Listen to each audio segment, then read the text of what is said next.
But for now, we'll talk about our forecast as we take a live look outside and see the situation here across the San Mateo Bridge. And we're expecting a significant storm coming our way. So Kathy now in the Weather Center with details. Yes, and today we wait. The storm is bearing down on us. Already we're starting to see some winds start to pick up a little bit. Mount Tamalpais, now a little bit of condensation and very gray conditions indeed.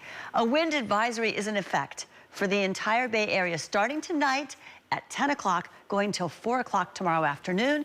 And advisories for the North Bay, the East Bay, San Francisco, the Peninsula. There's also a high wind warning for parts of Marin and Sonoma counties, and that's the coastal areas, of course, as well as the higher elevations.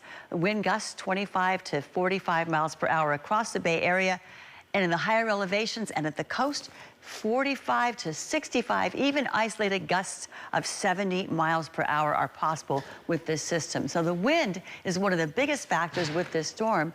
Also, there's a lot of rain coming in. But the winds, as you can see, here we are around 10, 11 o'clock. That's when we start to strengthen. You see these winds are southerly coming out of the south. And look at this, winds in the 50s around Half Moon Bay and the Bodega Bay. You can see those purples and reds. Those are the areas where the strongest winds are. They finally start to die down, and the wind concerns and the advisories expire tomorrow. As far as the rainfall totals, it's the most in the north, but as we start to head southward, we still see about an inch in Santa Rosa. The coastal mountains around Santa Rosa and the Mill Valley and the Marin County hills, we're going to see maybe 1.5 inches to 2.5 inches of rain.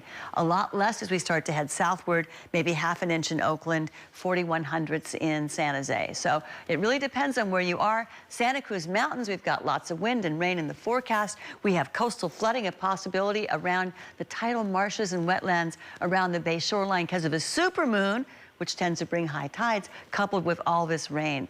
Futurecast shows this is the front that's going to be affecting us. There's your commute tomorrow morning. It is wet and windy. More to come in weather. Back to Justine now for news. And now